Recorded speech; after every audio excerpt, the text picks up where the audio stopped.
Greetings and salutations. What is up, everybody? ESK, Friday, June 23rd, part one of the Friday double dip here on Keyboard Kimura, the UFC Jacksonville Punch Drunk predictions, getting them to you nice and early because we are just about 24 hours away, as of the time of my recording this, from the start of the show. UFC Jacksonville, UFC on ABC 5, UFC Emmett versus Topuria, however you would like to name it, however you would like to describe it, takes place, kicks off at 8:30 Pacific time here on the west coast of Canada on ESPN in the States, ESPN Plus as well. TSN Fight Pass, I believe, is where it's going to start here in Canada. We're going to be done before the evening. You're going to get to have a summer Saturday to do with what you please. So we're going to dive in bright and early, get it kicked off. But before we get to this week's picks, we have to go to last week, UFC Vegas 75. Do the quick recap. So 7-4 with one no contest with the picks. That's a .583 win percentage. It's okay. 8-4 would have been nicer. It's cleaner. Would have liked it more. The no contest is what it is. That would have been a loss if it wasn't overturned, and so we'll take that. So since the return to Keyboard Kimura, 37-22 and 0 with one no contest for a .617 win percentage. Not bad. Certainly not where I want to be. And overall for the year, which is every event save for 2 thus far. Sorry, 3 because I skipped UFC Vancouver because I was busy. 118, 87 and 3 with one no contest, a .565 win percentage. Not where I want to be. I certainly want to be higher than that. I certainly always am aiming for that .700 win percentage, which I know is a lofty number and a difficult number to achieve. But if we're not going to be out here trying to do difficult things, what's the point of being out here? Same as my constant of what's the point of being out here making picks if you're not going to tell everybody your record? And that's not a shot at anybody. It's just my philosophy, right? If I'm going to be on here giving you guys advice, giving you people thoughts and ideas and picks, I should at least tell you how I've been doing for the course of the year. And thus far this year, it's been okay. It hasn't been great. It hasn't been as good as I want it to be. But I hope that turns around this weekend in Jacksonville at the VyStar Veterans Memorial Arena. We start in the main event, Josh Emmett versus Ilia Topuria. My pick is Ilia Topuria. I will start, though, by saying that Josh Emmett is a very live underdog here. He is a guy with a ton of power. We saw last week in the Arman Tsarukyan Joaquim Silva fight that if you are careless in the pocket or engage and stay in the pocket for far too long with a big hitter, even if you are an overwhelming favorite, you could get put on roller skates. And that is a very real possibility here, especially early in the fight. Josh Emmett carries a lot of power. He has the conditioning, he has the cardio and the pop to carry that power throughout the fight. This is, as Emmett said to me last week for a story that's up on the UFC website, this is Topuria's first 5-round fight in the UFC. It's his first main event. Ton of attention, ton of pressure. All the everything is on his shoulders this week. And so I do think Emmett is a live dog here. That being said, skill for skill, totality of abilities, I think Ilia Topuria is the far better fighter. I honestly think his assessment of himself, that he is the best featherweight in the world, isn't far off. I think he is an elite contender. I think he is an elite talent. And the fact that he's only 26 now, still undefeated and still not yet quite into what we consider someone's physical athletic prime is a scary thing, right? I talk about this all the time. You look at UFC champions, save for a couple, they're all in their 30s. They're all in their early 30s. And it's only after a few years of being in the UFC that they got to that championship point. By that measure, Topuria is ahead of the game because he's been in the UFC for a couple of years, 5-0, 4 straight finishes, but he's also still got all that room to grow and develop and build and learn and bring the experience over top of the talent and the natural abilities. And I think that's what we're going to see in the years to come. I think on Saturday, what we're going to see is a diverse attack. I think he's going to look to get inside, use his wrestling, use his grappling, not necessarily in the same way that Yair Rodriguez did, in that he's going to be looking for triangles off bottom or anything like that. I think it'll be more akin to the Bryce Mitchell fight, where it'll be looking to work from top position, looking for those arm triangles, looking for those chokes, maybe looking for something with an arm bar, a Kimura, something like that. Because I think you seriously neutralize Josh Emmett and you take away a lot of what he does well if you put him on his back. And as much as Josh Emmett does have wrestling, he should have relatively good takedown defense. I think Topuria is going to be able to get inside, to get him to the canvas, to work trips, to work body lock takedowns, and get to advantageous positions. I don't know if he finishes. As much as we saw Emmett coming off a finish, getting finished last time out, I should say, he's not a guy that you necessarily, I mean, he's got 3 losses. And so it's hard to say, this is a guy that just gets finished. Yes, he's been finished in 2 of those. One is to Jeremy Stephens, who hit him with a hellacious bunch of shots and put him out.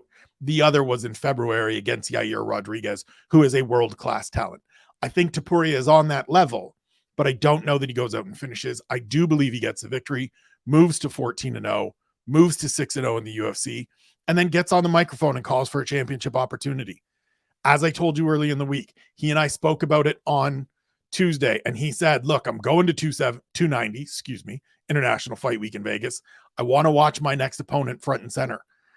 I think there's a case for him to be the next championship contender if Alexander Volkanovski wins the belt, whether that's fighting for a vacant title because Volk decides to go up to lightweight permanently, or facing Volkanovski maybe later in the year in Sydney. That could be a really interesting opportunity and a chance for Volkanovski to go out of the division, to exit the division on top at home. That would be really cool.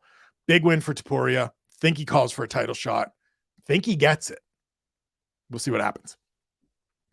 Next up, Amanda Ribas and Maycee Barber. My pick here is Amanda Ribas. I just think the overall weaponry is better for Amanda Ribas than it is for Maycee Barber. For Barber to succeed here, she needs to make this a grimy fight. She needs to get inside, keep Amanda Ribas pinned to the fence, drag her to the canvas, stay on top of her in top position, probably side control, top half, something like that, where she's just mashing away with elbows. She's not looking for finishes. She's not looking to advance, because all of those things create opportunities for Amanda Ribas to throw up submission attempts, to sweep, or just to simply work back to her feet. Whereas if Maycee Barber is just focused on shoulder pressure, top pressure, smashing home little shots, she can grind out rounds and maybe get a victory. But I think this ends up being very similar to Maycee Barber's fight with Alexa Grasso, where she just can't match Amanda Ribas on the feet, and Ribas is happy to keep it there. Happy to stay standing, work kicks, work the boxing that we saw is continuing to improve. She looked good, beat Viviane Araujo on the feet last time out. I think she's able to do the same here. If it does get to the ground, she's certainly a good grappler, capable of hunting for and potentially locking up a submission. I don't necessarily think that happens. She hasn't been someone that has been out really chasing things. Barber is good enough, sound enough, smart enough to not leave limbs available. Her 2 losses are by decision. And so I think this is Amanda Ribas just showing she's a little bit further ahead than Barber, which to me is completely understandable, right? Amanda Ribas is 29. Maycee Barber is 25.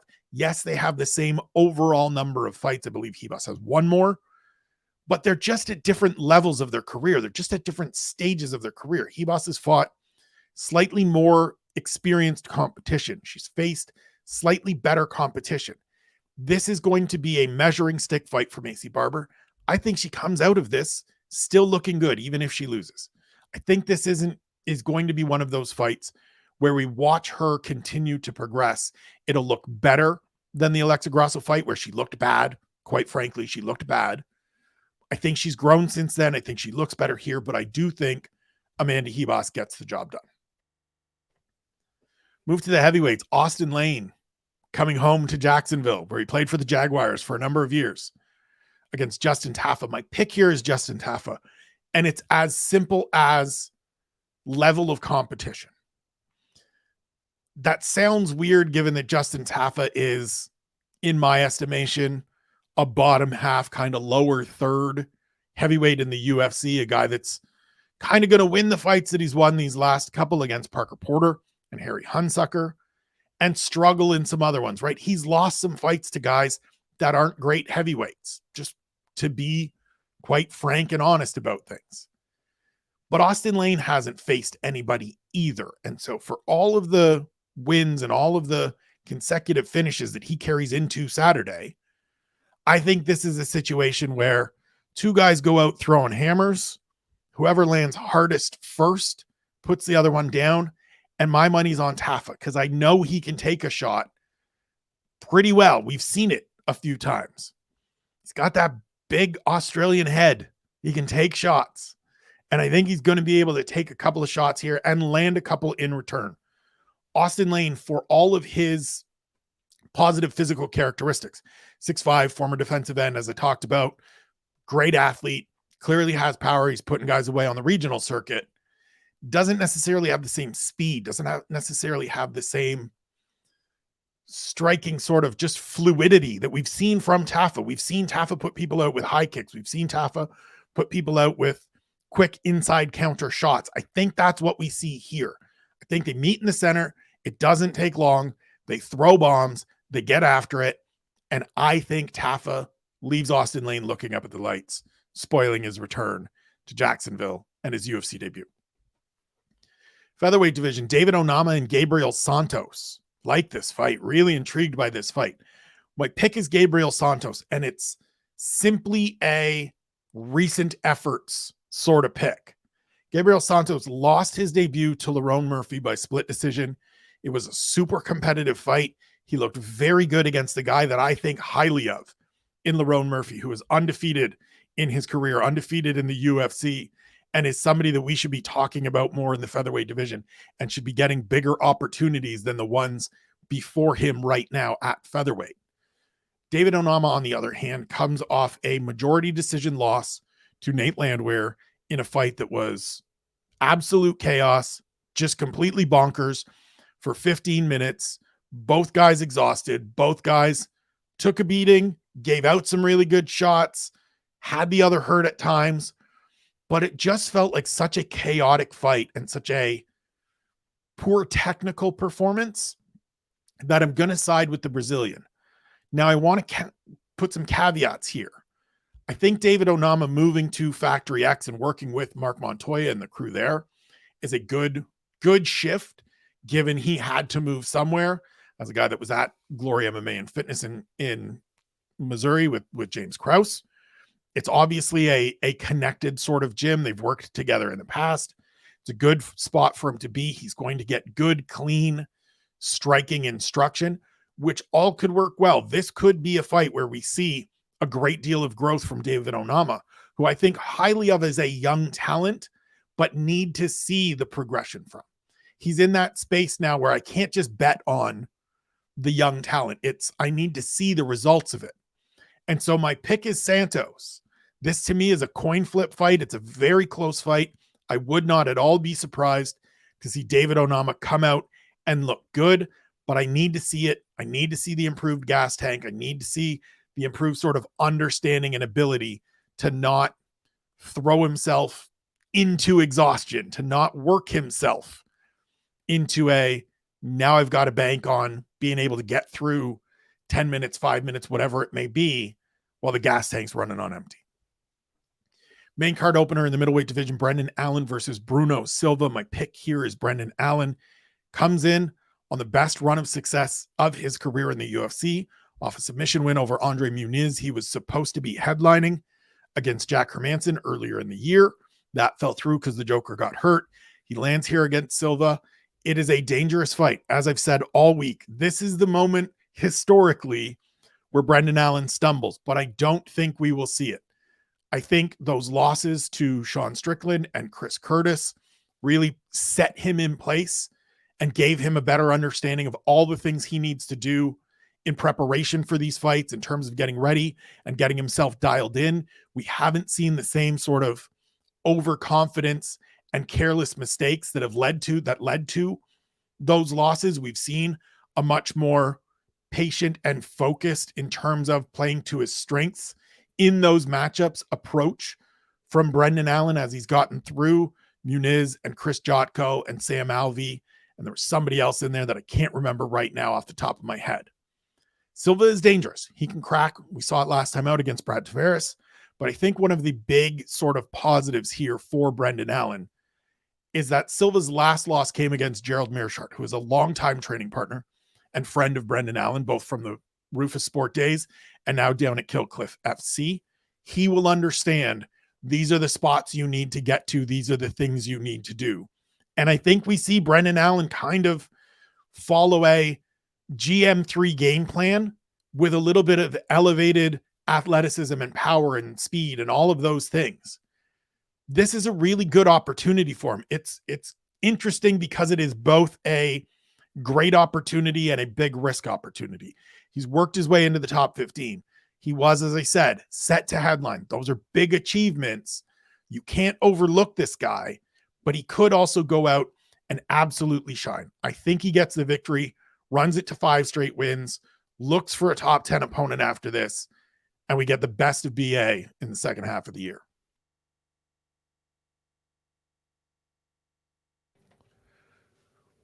It's the Punch Drunk predictions for UFC Jacksonville on Keyboard Kimura. I am E. Spencer Kite.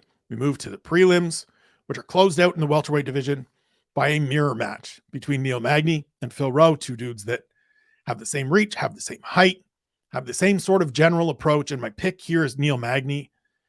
And this is just siding with the veteran.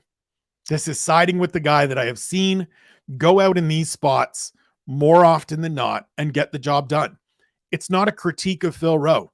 Phil Rowe can certainly win this fight. I, again, would not be surprised to see there be a passing of the torch here. That was my question earlier in the week. And one question, will we see it? Is this the point where Phil Rowe takes over as the new Neil Magny, guy with an 80-inch reach, standing big and tall in the welterweight division? It could be.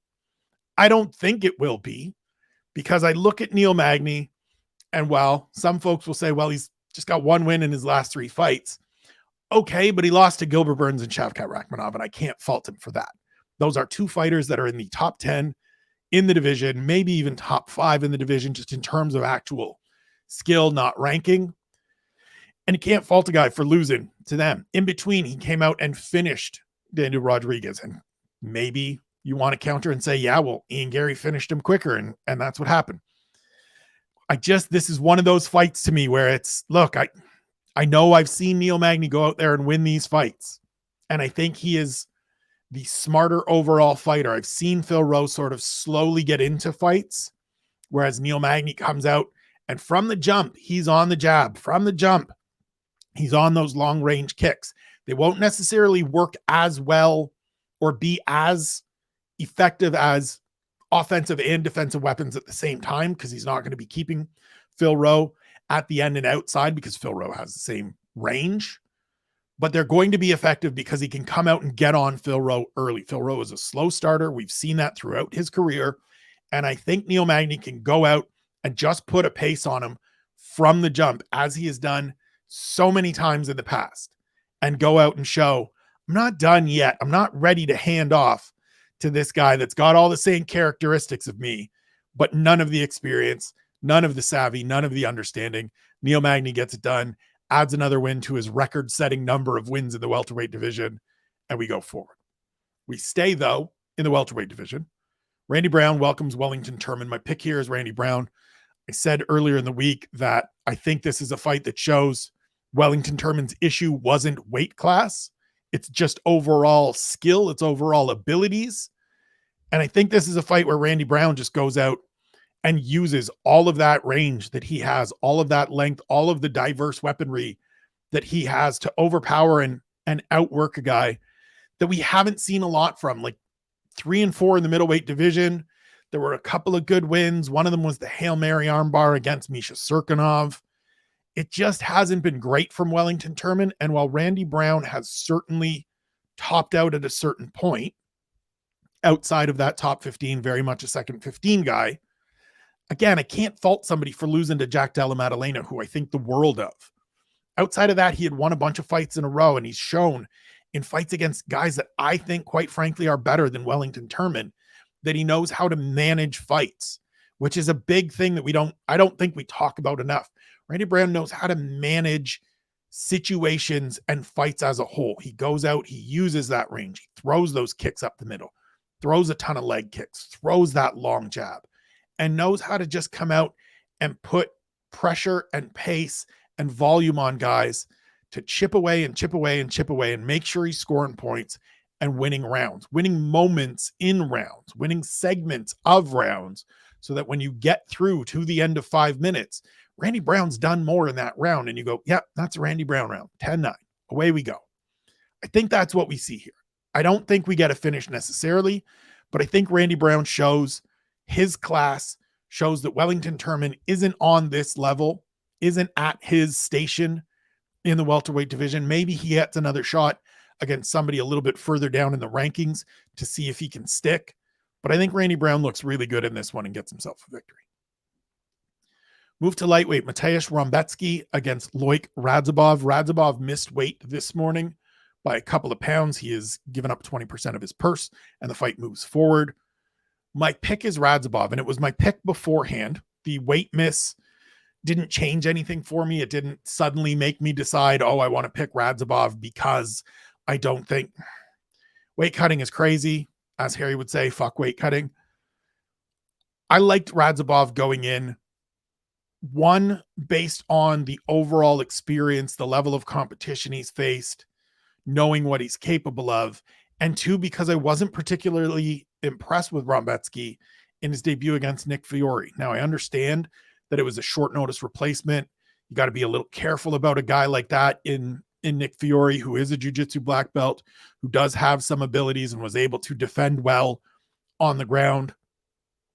But it wasn't one of those showings to me where I was really moved to get behind Rębecki, who looked very good on the Contender Series. But again, it's that level of competition. You look at the guys that Radzhabov has faced, and even if you want to say, well, he's lost to all of them, he's been in there with the best the PFL has to offer. And now, I don't think the PFL, top guys in the PFL are necessarily on par with the top guys in the UFC, but I think they're in that second 15 through to 50 in this division, because there's about 100 fighters in the lightweight division. And I'm not sure how Rębecki would do against those guys. I don't think he does any better.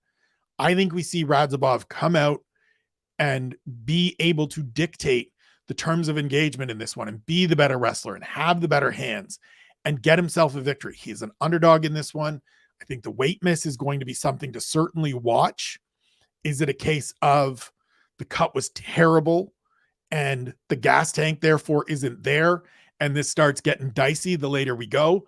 But one of the things that sort of wards me against that, or bolsters me, in my opinion, in my pick of Radzhabov in that, is that Rębecki looked terrible late in the fight with Nick Fiore. As we got into the second and third round, he just kept going down. And if he hasn't corrected that, if he hasn't addressed that, then Radzhabov running out of gas and running on fumes isn't going to be an issue. There's also always, and I do say this just as saying it for the sake of saying it, not making any accusations, there is always the possibility that this was, I'm not going to get there, so we're done. We're not putting in the extra stress. We're not killing my body. I'll give up that 20%. I'll go out and get my win bonus. That'll lessen that blow, and away we go. As I said, I was taking Radzhabov before weigh-ins. I'm taking Radzhabov now. I think he is just able to out-hustle Mateusz Rębecki on Saturday. Strawweight division, Tabatha Ricci and Gillian Robertson. My pick here is Ricci. I think she is the more complete of the two. I think she has the more paths to victory. For me, Gillian Robertson needs to be in top position in order to have any success. And the thing that I think is going to make her struggle here and show her struggle here, as I take a big, long, pregnant pause, is that Robertson is very deliberate in things. As good as she is on the ground, she is very mechanical in her setups. And I would love to get Harry on to talk about this, and I'm sure we have in the past. But she just, everything she does, I can sit at home and know where she's going 2 steps in advance. And I have zero jiu-jitsu experience. I have zero grappling experience. And I can see the progressions and what she's working to and setting up. And those movements and those executions are all, for my estimation, for my opinion, slower than they need to be, more static than they need to be. The finish of Piero Rodriguez was a good finish, but we saw it coming. That has been the case in many of these instances. Now, she gets full marks for finishing all of these fights that she's finished. Most submission wins of any female fighter in UFC history, so you can't take that away from her. But against a legit black belt like Tabatha Ricci, against somebody that is able to match her, if not exceed her on the ground, those deliberate and sort of prolonged setups are going to be difficult to get into, because Ricci will know where to go and what to do and how to defend and what to do to get out of those situations. On the feet, I think Ricci is slightly better than Robertson. I don't think it's by a great amount. She's getting a little better in her striking. Robertson really hasn't come along in her striking development, despite being in the UFC for a number of years and working with good coaches for a number of years. We haven't really seen that progression. And so I think Ricci is able to go out, control things when they are on the feet, do well on the ground, probably put Robertson on her back. Robertson will probably be willing to accept that position, which I think will be a mistake. And so I see the Baby Shark getting a fourth straight win, continuing to move forward in the strawweight division. I hope, much like with Rębecki and Radzhabov, that we just get a ton of grappling. I just want to see, as I said earlier in the week, give me a couple no-gi grappling matches in the center of the octagon where I get to just sit on a Saturday morning as the sun's coming up, relax with my dog and a cup of coffee, and watch really great scrambles and really great attack and defend chess games on the canvas. I know not everybody's going to like them, but I can only account for myself, and I would love it. Want to see it? Let's go. Flyweight division, Zhalgas Zhumagulov versus Joshua Van. My pick here is Zhumagulov. I think this is simply a case of the way more experienced fighter against the guy that has never faced anybody at this level. To Joshua Van's credit, stepping up, jumping in against the guy with loads of experience, but he's barely faced guys that have 5 fights, yet alone somebody like Zhumagulov, who has 6 fights in the UFC and close to 30 fights overall. As much as, and I've said this every time I talk about Zhumagulov because I think it bears repeating, as much as he is 1-5 in the UFC, we need to scrutinize that record more. We need to scrutinize those fights more to get to who this guy actually is. The last 2 losses are both by split decision. You can make a case for them going the other way. If that's the case, he comes into this one on a 3-fight winning streak. And he's 3-2 in the UFC, not 1-5. Even if one of them go the other way, 2-4 is certainly better than 1-5. He's just better than that record indicates.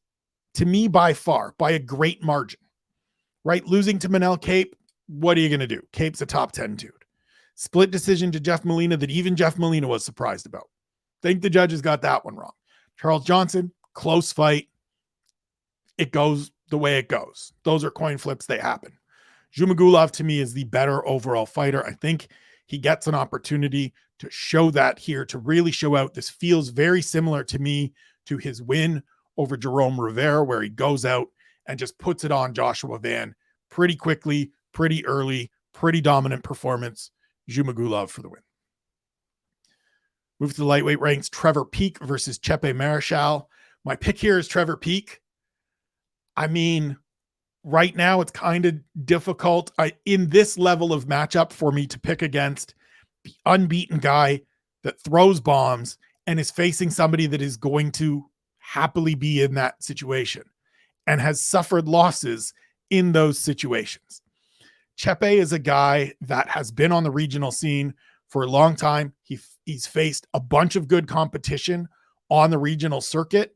He's beaten a couple of them. He's lost to a couple of them, but he feels like that's kind of where he belongs. And I don't say that in a disparaging manner, but I think we as analysts and we as observers of this sport need to stop doing the hey, I'm so happy it's long overdue that Chepe got here, and acknowledge that it's not really. If he was meant to get here, if he was good enough to get here, he would have gotten here earlier, and he would have gotten here not on short notice. Now, That doesn't mean that Trevor Peek is some terrific fighter. As I said earlier in the week, this is a dude whose style is meet me at the bike racks. I'm just going to throw bombs. There's not a lot of technique to it, but he's got enough power and enough rawness and enough physicality and pressure that I think he gets Chepe out of there, that he gets another victory, that he moves to 9-0, that he keeps the finishing streak going, and we get some total chaos early in the morning. Like madness before 10 o'clock inside the octagon. Sign me up. I'm in for it. I'm here for it. Move to the featherweight division. Jamall Emmers versus Jack Jenkins. Jamall Emmers missed weight this morning by a couple of pounds. Fight continues on. Same thing as the Radzhabov Rębecki fight. Forfeits and purse. Away we go. My pick before that was Jack Jenkins. My pick now is Jack Jenkins. I think Jenkins is better than he showed against Don Shainis. And I think we see that on Saturday. I think this is the moment where he gets to come out and have okay, this is why the Australian contingent has been excited to see Farjak in the UFC. He looked okay against Don Shainis. It wasn't great. He did all the things that he needed to do to ensure that he got a victory in his UFC debut at home in Australia. Big pressure, even though he said there wasn't. Now he's here. Now he's settled. Now he gets a guy that struggled to make weight. And the one thing, so the reason Jack Jenkins' nickname is Farjak, Farlap, was a racehorse that was great at racing these long distances and having this great late surge. And Jack Jenkins, when he was early in his career, was known for his conditioning, has always been known for his conditioning. And his coaches said, you're kind of like Farlap. You can just keep going and going and going. Here we go. Now you give me a guy that struggled to make weight and a guy that wants to push the pace in Jack Jenkins and force Jamall Emmers to wrestle and defend and deal with all kinds of problems. This feels like a moment where Jack Jenkins is going to be able to shine. I think that's what we see. I could be wrong. Jamall Emmers is a very dangerous opponent. Like so many others on this card, he is a live pick here. He's the favorite going in. Jenkins is the underdog. Certainly deserving of being a favorite given what he's done as of late and overall in the totality of his career. But I do think this is a fight that Jenkins can come out and win and show that he is better than that debut performance. I think this is the moment where we get to see the best of Jack Jenkins on Saturday. Shift to the flyweight division. My guy, Tatsuro Taira against Clayton Rodriguez. Rodriguez missed weight for this fight by a few pounds. Again, it carries on. Doesn't change anything for me. I was picking Taira early. I was picking Taira late. I am picking Taira now. I think this kid is the goods. 23 years old, undefeated, 3-0 in the UFC, back-to-back submission wins. I think he just comes out and continues to show that he is really quite good. And maybe somebody we need to be talking about, not maybe somebody, definitely somebody we need to be talking about alongside Muhammad Mokaev as a world-class elite prospect at 125 pounds. Mokaev has the amateur record and the hype and the buzz and the build. Taira has none of that, but he's showing in the cage. He's doing the things that we actually want to see from Mokaev, right? Who has gone out and kind of fucked around a little bit against Malcolm Gordon, put himself in some rough spots in a tough fight against Jafel Filo last time out, got his leg all jacked up before finally getting him out of there. Meanwhile, Taira's just gone out and through each fight, he's gotten better. Decision against Carlos Candelario, second round stoppage win over CJ Vergara, first round submission win over Jesus Aguilar. Doesn't mean that it's going to always continue on that way. And this is going to be a quicker finish of Cledson Rodriguez, but it shows you the level of skill, understanding, talent, execution that Taira brings to the octagon. I think he shows out here. I think this is another moment where everybody that pays close attention is going to come away and be like, we need to be talking about this dude more. We need to be talking about him more. I think he vaults himself into the top 15 with a victory here. 4-0 in the UFC in a relatively shallow division like flyweight should get you a number next to your name. If it doesn't, it should at least get you facing someone with a number next to your name, next to their name next time out. I think Taira rolls. I think he shines. I look forward to it bright and early on Saturday. The opener, middleweight division, Cody Brundage versus Cedricus Dumas. My pick here is Brundage. I do not feel good about it. I'm not a Cody Brundage guy. I don't think the fight IQ is there.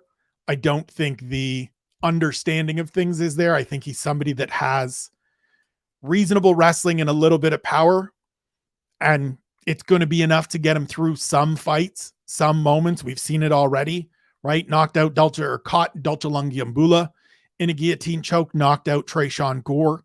But we've seen in the last two, losing to Michal Olszewczuk and Rodolfo Vieira, that there's just mistakes. He was in good spots against Vieira and then decided to jump a guillotine and put himself on his back against one of the best Brazilian jiu-jitsu practitioners of his generation and got subbed out for his efforts. I think he can beat Cedricus Dumas. I do think there is some carryover here. Dumas debuted against Josh Fremd. Fremd has worked with the crew from Factory X in the past. That is where Brundage is. So obviously there's an understanding and some previous knowledge of what Dumas brings to the table. But I do think Dumas is a live dog here. I do think this is one of those dangerous fights where 60 seconds in, Dumas can hit something big and Brundage goes to sleep and we're out of here. If he is smart, he puts Cedricus Dumas on the ground. He smashes home some elbows, waits till Dumas gives him his back or gives him his neck and gets him out of there. I'm not confident in that selection, but it is my selection. And that is the show. Those are the Punch Drunk predictions. I will be back a little bit later on in the morning with the betting show. For now, check out the QR code if you're watching on the YouTube. I am pointing up at the QR code. If you're just listening, go to spencerkite.substack.com. Sign up for the Keyboard Kimura newsletter. New content every day, every fight, every event, every Saturday. Sign up for free. Sign up for $5 a month. Sign up for $50 for the year. Get yourself some good stuff. If you want to know about these athletes, these opportunities, these fights, I will give you all of that information. Check out the boys at One Bone, at One Bone Brand on Twitter and Instagram, onebonebrand.com for all of your terrific fits. Right here, the Anniversary Michael. Love it. Love the pattern. Love the style. Love the comfort of these clothes. If you do go through and want to check some stuff out, ESK20 at checkout for 20% off lets you know that you heard about them from me. Those are important things. I want to continue to show them that I am representing, supporting the brand fully and completely out here on the West Coast. So shout out to Adam and Sam, all the stuff that's going on right now. Big stuff coming. Jamall Sweet Dreams Hill promotional campaign. Another drop next week. The polos came out. It's golf season. Going to wear one on Monday. Let's go. Lastly, at Spencer Kite, Twitter and Instagram. Get everything that I put out. Getting it all up on Instagram as best as I can. It is certainly all on Twitter. You can get all of the information that you need for every event, everything that I do at every outlet there.